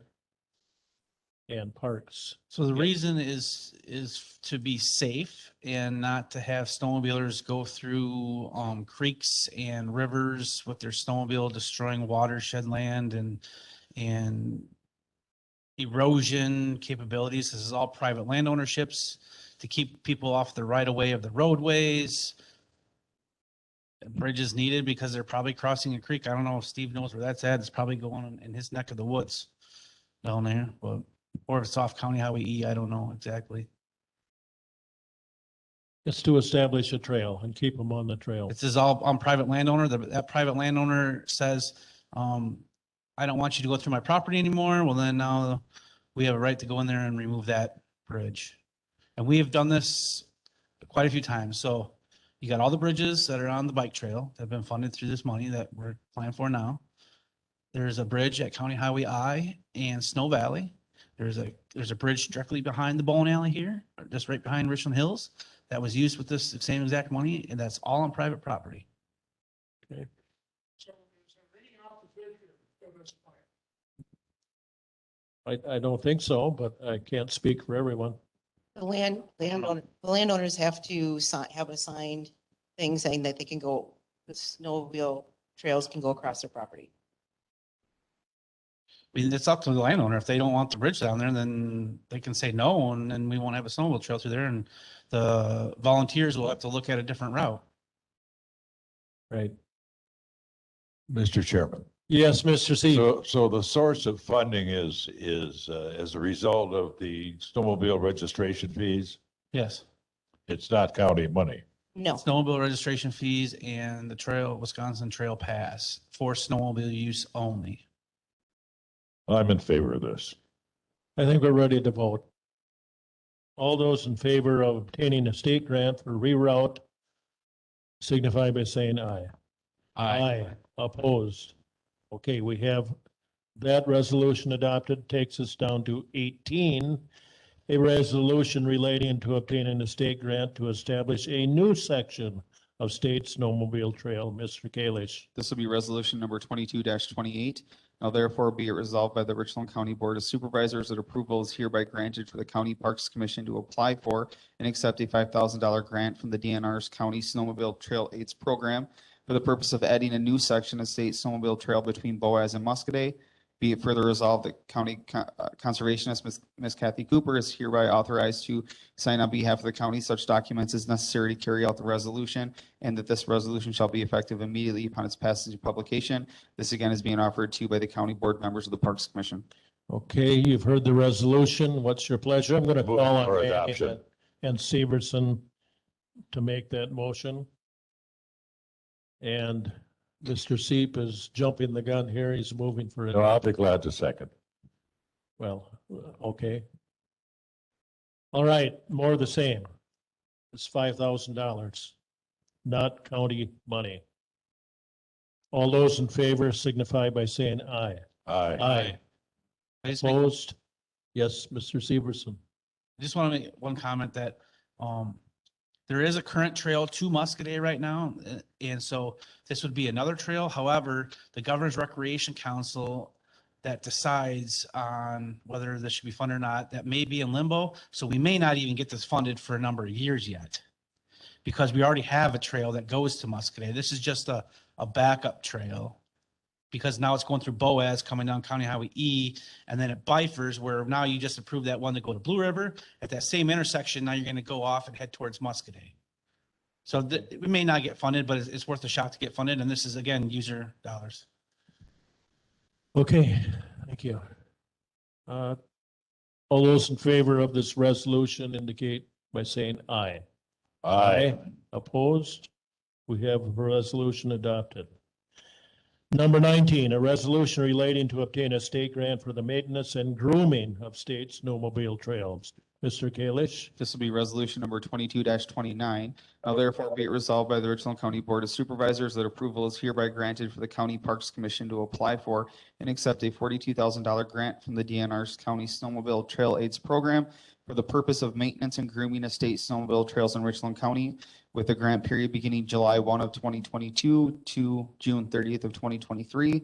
Be it further resolved, the county conservationist, Ms. Kathy Cooper, is authorized to sign on behalf of the county such documents as necessary to carry out this resolution, and that this resolution shall be effective immediately upon its passage and publication. And this again is being offered to you by the county board members of the Parks Commission. All right, you've heard the resolution. What's your pleasure? Mrs. Ruttersdorf and Mr. McKee seconds. This is a state grant for maintenance and grooming. Any comments there, Mr. Severson? Again, this is the user funded out of the snowmobile registration, snowmobile trail pass. This also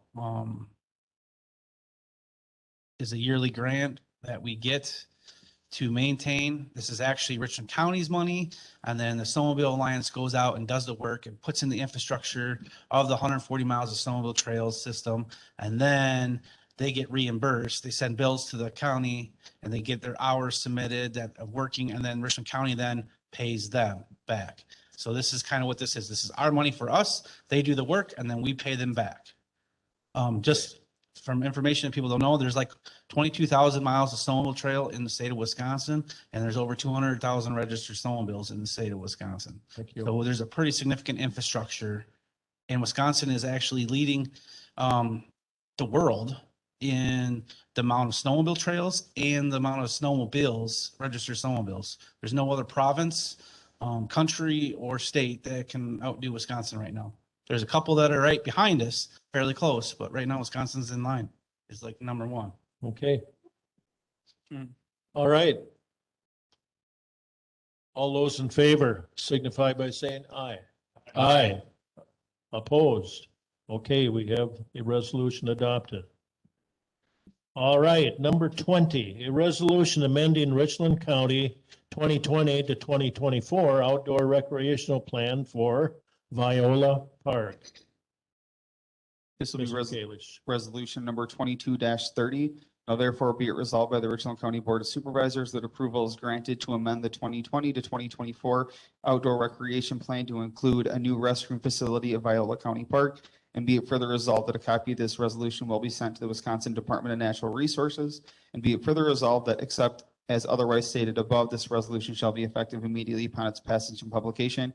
And again, is being offered to you by the county board members of the Parks Commission. You've heard the resolution. What's your pleasure? Ingrid Glassbrenner makes the motion, and it is seconded by Mrs. Call. Viola Park. Comments? This resolution and the next one is, we thought they were included in our, when we did the plan, and they got missed. And there's always potential opportunity to apply for grants to replace these facilities. Current facilities at, at Viola Park, Rockbridge Park, and at Rifle Range are not really ADA compliant. And the Parks Commission is looking that the next few years, they would like to replace, with the help of grants, these facilities to make them more ADA compliant, make it more accessible. The parks have been used tremendously in the Rifle Range since COVID started, and it'd be nice to be in compliant. And some of these are getting pretty old. I don't know how old any of them are, but I'm sure they're 30 years old. I'm sure.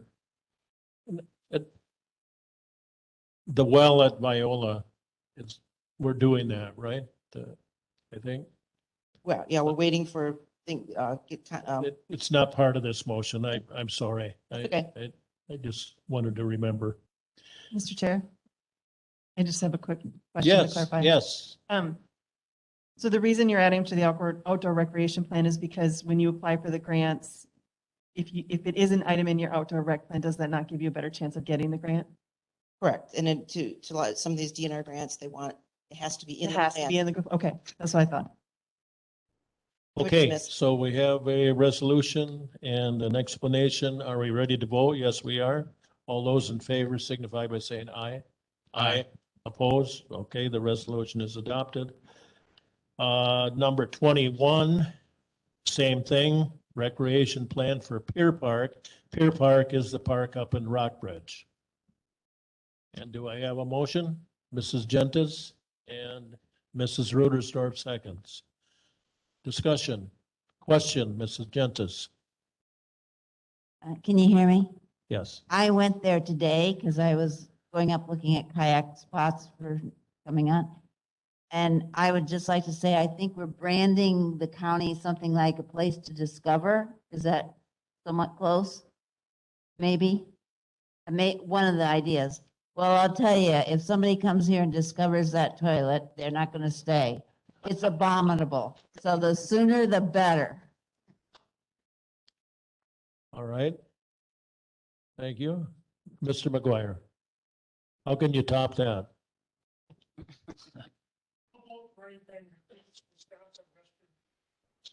All right. Thank you. All right. All those in favor of the resolution signify by saying aye. Aye. Opposed? We have a resolution adopted. Now, number 22, a resolution authorizing the Land Conservation Department to apply for a joint allocation grant from the Wisconsin Department of Agriculture, Trade and Consumer Protection and the Wisconsin Department of Natural Resources. Mr. Kalish. This will be resolution number 22-32. Now therefore be it resolved by the Richland County Board of Supervisors that approval is hereby granted for the Land Conservation Department to apply for and accept a 2023 joint allocation grant from the Wisconsin DATCAP and Wisconsin DNR in an amount not to exceed $253,092. Be it further resolved that the grant and the required match is itemized as follows: not to exceed $168,098 for staffing with no county match for the first position, a minimum 30% county match for the second position, and a minimum 50% county match for the remaining two positions, not to exceed $65,000 in cost share for construction practices with no required county match, and not to exceed $20,000 for nutrient management plan cost sharing with no required county match. Be it further resolved that the chair of the Land Conservation Committee is hereby authorized to sign on behalf of the county any documents necessary to carry out this resolution, and be it further resolved that this resolution shall be effective immediately upon its passage and publication. This is being offered to you by the county board members of the Land Conservation Committee. You've heard the resolution. What's your pleasure? Mr. Van Landijk makes the motion, seconded by Mr. McKee. Mrs. Cooper, do you have a comment? This is our annual staffing and cost share grant from the state. I put in for the maximum I can apply for, and we get what the state says we get. But Right. This is because of the rules of the board. We have to come every year to get approval from the county to apply for it. Yes, Mr. Carroll. A minor point, but the committee member voting records don't show in the resolution. The committee met yesterday afternoon at 3:30. So by the time I could get to Derek, it was too late for and so I emailed them this morning and told them who voted for it. So we have no problem with procedure here? Attorney Wendell? No. Okay. All right, this is the funding for the Kathy's department, actually, that's what it is. All those in favor signify by saying aye. Aye. Opposed? Okay. Phew, you got funding, Kathy. All right. Now, takes us down to number 23, appointments to various boards, commissions, and committees. I'm going to refer to Administrator Langrick. Mr. Chair, looking tonight for appointments to the Aging and Disability Board. Jody Hines, she'll be representing the Service Provider Advocate seat. For the Transportation Coordination Committee, Jesse Nelson will be representing the Transportation Providers Nonprofit VARC position. And then to Joint Ambulance Committee, Gordon Palmer. Mr. Chair. Thank you. You heard the names, you heard the appointments. And we have a motion by Mr. Williamson and a second by Mr. Cosgrove to approve these appointments. All those in favor of the appointments signify by saying aye. Aye. Opposed? Okay, we have the appointments. Do you have a report, County Administrator? Just a couple notes to make here. There's going to be a petition at adjournment for consideration from Rules and Resolutions Committee to adjourn to a special meeting to consider restructuring and rules changes that have been discussed heavily the last few months through Rules and Resolutions. My recommendations for consideration on an adjournment to a special date in place would be consideration for either March 22nd, which is next Tuesday, at during business hours via WebEx. We'd also have the county boardroom available for folks that were unable to attend via WebEx and wanted to be in person. They could attend the county or the county boardroom. Then the other alternative time would be the evening of Wednesday, the 23rd, again via WebEx, and as needed, we'd have the county board room available. Other points that I'd want to bring to your attention. There has been talk on the infrastructure bill that has been pushed down and how it's impacted roads. Please keep in mind, just to temper expectations, it's not just money that's coming down to us to build more highways. It's coming down to us through existing state systems, which is going to be like grant match. There's a lot of shovel-ready projects. There's indications that if we have projects on the shelf and we can match a 10% or a 20%, they're going to come through with potentially 80 or 90% to do those projects. But it's not quite free money, if you will. We do have to still do matches through grant programs. Another item to be looking forward, following your folks' actions and desires to do a special meeting and how that plays out into the structures and rules, is administration and working with Clerk Kalish anticipate getting out to a packet, a welcome and orientation packet for all the faces here that are returning, and then for folks that we know will be coming to us as potentially new supervisors through a write-in process. Appointments we won't be able to get to necessarily until some meetings down the line. But in that packet, expect to get an orientation and a welcome letter. We're also going to have in there a committee preference sheet for you to list your preferences on which committees that you're interested in serving in. We'll also potentially have in there proposed calendar dates, again, depending on how structures line up, to try to help manage the extensive amount of committee meetings that we have as a proposal on please consider these dates and times. It might also help you with your decision making on whether you think you're able to make those types of meetings.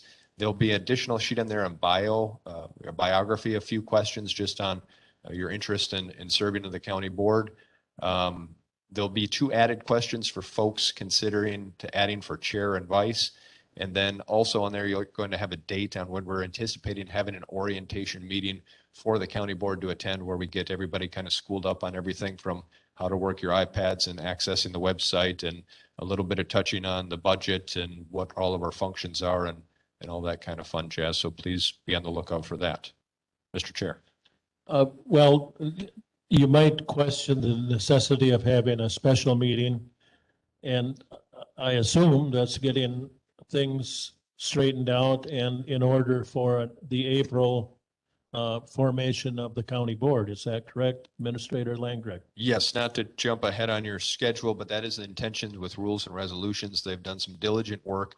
They have a package put together that it touches on several different elements. It has to do with roles and responsibilities for the chair and vice, an election process for a chair and vice, some county board rule changes that also impact then how committee members are seated into committees, as well as potentially removed, and then also whether those different bodies are elected or appointed, et cetera. And then there's a significant amount dedicated to consideration for restructuring, essentially looking at consolidating several of our committees into 9 standing committees, kind of 7 committees, and then kind of 2 of them that function as an executive type committees. And this kind of all lines up conveniently enough with some of the strategic planning language that you folks adopted here tonight. And if I would defer to members of the Rules and Resolutions if needed to further explain. I would welcome anyone to attend the Rules and Resolutions Committee. These are pretty profound changes in the way we do things. I would say the biggest changes in 180 years. If Richland County really became a county in 1842, which I believe it did. So, all right. There's something here about commitment per diem and mileage. Are we distributing that tonight, or what are we doing? Mr. Chair. Yes. So I did distribute that to your packets. This is the annual summary that has been provided to you all. So Tammy Hendrickson prepared these numbers, and I simply shared them for you as informational purposes only. So Thank you. Thank you. All right. Now, this marks the last meeting for several board members, and I'm going to call on each of them to give us some comments, and I'm starting with Mr. Van Landijk. Lee.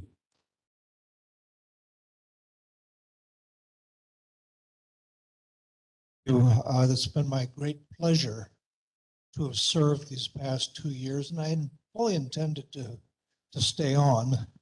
However, with the boundary changes that were imposed on us this year, I find that my district now includes Marty Brewer. And Marty, having had 8 years experience and being the chairman, and my having 2 years experience, 4 committees, one of which I'm a chairman, are no match. And I told him in the beginning I would not run against him, and he encouraged me to run. He didn't want me to drop out, but I said no. We're both well known in the community. I've known Marty for over 30 years, and I respect his leadership. So I wanted to thank him for his encouragement. However, there's a lot of work left undone. So I want to thank Marty and Dave for their leadership. I want to recognize Clint, and I think we're extremely blessed to have him as our county administrator. I think he's very capable. I think he's going to be a very great asset to us as we move into the future.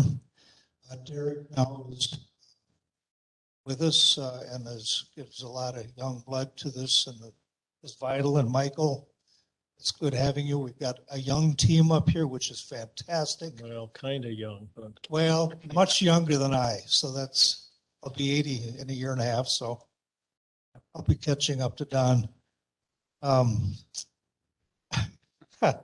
You're welcome, Don. And Barb and Jason, they're an essential part of what goes on.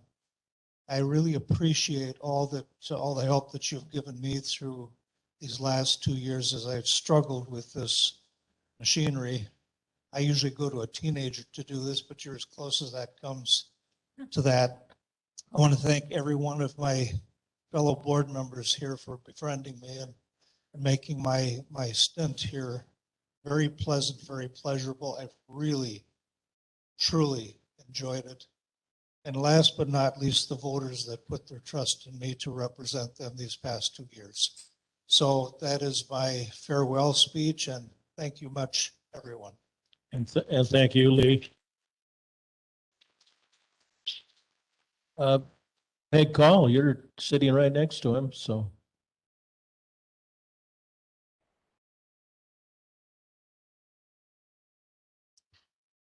It's been an experience for me to be on this board. I think everybody in Richland County should participate in this at one time or another, and I know that's not possible. But in the first 2 years, to me, it's just getting your feet wet. There's so much and it's so overwhelming that I think that the first 2 years, you just really have to sit back and listen and take in all that you can take in because I feel very inadequate in some of those areas on some of those committees. However, the committees I've been on, I've enjoyed the committees that I've been on. And I do think the one Richland Housing, I'm not sure if that's going to have county board members on it, excuse me, in the future. But I have been asked to stay on that committee. And that's I think we're going places with that. I can see improvements in the, I wasn't even sure what all that was before 2 years ago. And I've been on the fair and recycling. I enjoyed that. It was a new experience for me because the first year I was on it, there was no fair. So I learned a lot. And I will continue to volunteer at the fair, which I hadn't done in the past. So I have learned a lesson there. And yeah, the Pine Valley Board is another board that I enjoyed as well. I'd like to thank you all for making me a part of your little community here and wish you all the best in the future. Thank you. Thank you. Thank you, Peg. Mr. Williamson, gets us over to you. Pardon? He's gonna run. Hey! All right, that's good news. Mr. Nelson, Yes, sir. can you hear us? Do you have some comments for us?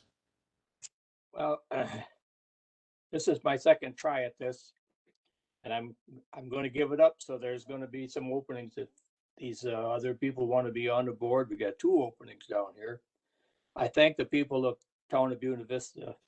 They've been very good to me, very confident. It's been my pleasure to serve on these committees, and I'm going to miss some of those committees. They're a great asset. It's been a great learning experience every time I've done this, and I wish the board luck in all their new plans. Thank you, Van. Welcome. Well, thank you. Here's the van. And that brings us to, we did have some correspondence. I do have one quick correspondence for you. Chair Brewer, this is a letter from myself to you. Letter is dated, I got it to you on 14 March. It states, Dear Chair Brewer, this letter is intended as a follow-up to questions raised in the February 15th, 2022 County Board meeting. The Richland County Administrator, in conjunction with the Rules and Resolutions and Ethics Board, have found no indications of any county rules violations regarding the adoption of Resolution number 2212, the purchasing of the Ferris lawnmower through Homesteader Store, as recommended by the Richland County Fair and Recycling Committee. The Rules and Resolutions Committee and Ethics Board considered this item with the county administrator and took action on this item on their March 14th, 2022 meeting. Motion Murphy Lopez, seconded by Luck. Concluding, the Ethics Board reviewed the bid process for the purchase of the mower for the fairgrounds and agreed it followed Rule 14 of the County Board. Mr. Chair. Thank you. So look for the adjournment to a committee of the whole of the board is basically what we're talking about, isn't it, Administrator Langren? Looking for a special county board meeting. It is intended that is going to be more of a conversational type of a meeting. However, we will have a resolution prepared if we reach a point where we feel the county board is willing to take action on the package of proposed amendments. And again, recommending consideration for that special meeting either next Tuesday, March the 22nd, sometime during business hours of operation, or an alternative on Wednesday, the 23rd in the evening, place being WebEx as a primary with person-to-person interface availability at the county boardroom. That the 23rd is the Township Association meeting, so. I don't have a time for you. It's whoever is so bold to take an action to motion and see if there's a second on a date. Can we take a motion on this? Sure. Okay, so I'll move to 7 o'clock on the 22nd for a special board meeting.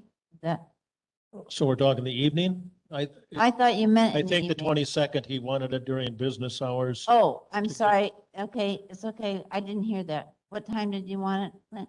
Looking for the two options of either business hours between 8 and presumably 4 o'clock or so would be nice on the 22nd, or as an alternative in the evening on the 23rd of I'm sorry. like a normal 6 o'clock, 7 o'clock kind of a meeting time, or was what I'm recommending. Okay, it doesn't matter to me. So I thought they were both evening. I'll let somebody else who might have a conflict with the day. So you're, okay, you don't I have a motion? reject, Mr. Severson, do you have a motion? No, I don't have a motion. I just a suggestion of maybe surveying county board members and seeing what dates would work best for them. As normally the third Tuesday of the month was always planned, so I think most of us had that date off, or at least had it in mind. I think if we just survey at some point and come up with a time. Well, we don't have much time to survey because we're let's do talking. it right now. Yeah, we could do it right now. I prefer Wednesday. Well, I work on Wednesday, so Evening. yeah. Well, let's go with 9 AM on the 22nd. Who would be in favor of that? Me. What would you say? 9 AM on the 22nd, Tuesday. I can do anytime Tuesday. Mr. Chair, there's some of us who can make both. So is it okay if we raise our hands for Sure. both, if they both Why work? not? Okay. Somebody counting? Clerk Kalish, are you counting? Would you please?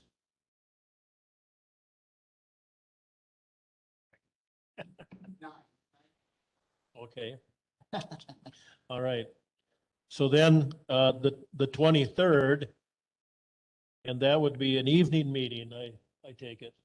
Yes, looking for an evening. So it's probably 7 PM on 7 the PM. 23rd. Both of them are Both. intended for a WebEx as primary, but if you're unable to connect, we'd have the county boardroom open. So a show of hands for that one.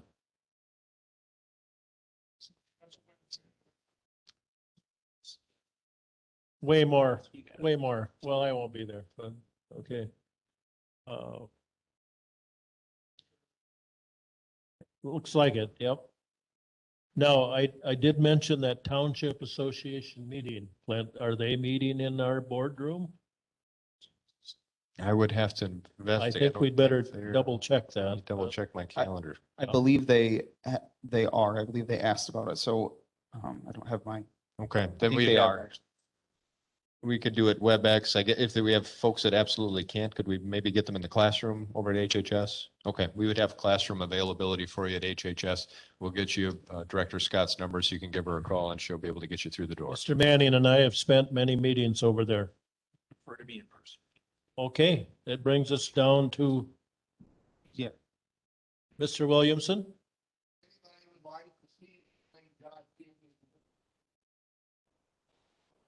Okay, all right.